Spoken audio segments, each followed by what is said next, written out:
So, Leander, in North Carolina, there's a lot of problems with that tow.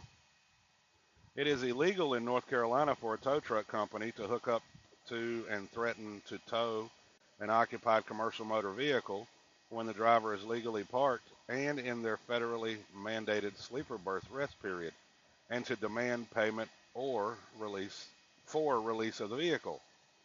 Federal regulations under 49 CFR 390.5T prohibit motor carriers, their agents, officers, or representatives from taking adverse actions against drivers to induce them to operate a commercial motor vehicle under conditions that would violate federal regulations. Specifically, is it legal for a motor carrier to threaten to withhold business, employment, or work opportunities? Now, this would also apply to the tow company, in my opinion. In state regulations and preemption, North Carolina law does not preempt federal regulations governing motor carriers.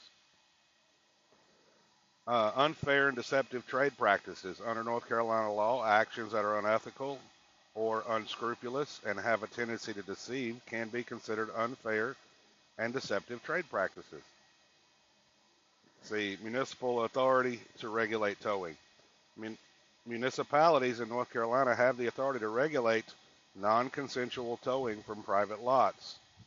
The Supreme Court of North Carolina upheld the municipality's authority to regulate towing practices, including fee caps and payment methods. This authority extends to ensuring that tow practices do not violate state and federal law, including those protecting the rest periods of commercial drivers.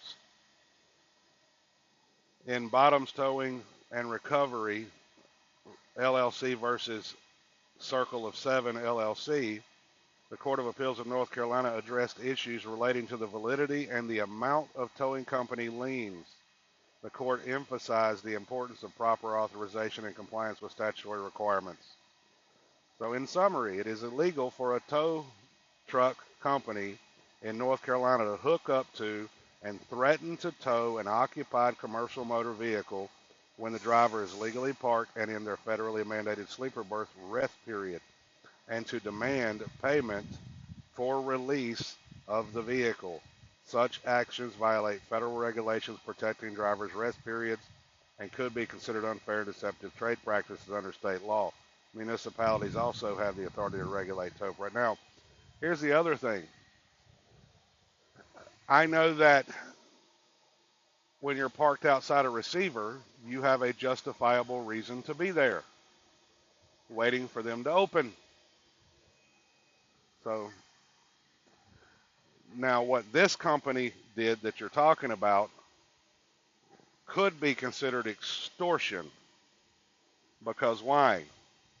They kept raising the prices up to $12,000 and demanded payment. First, it was, if memory serves me correct, it was what, 4,000 at first, and eventually it jumped up to 12,000. So that's not kosher, as they say. So just showing you, take it for what it's worth.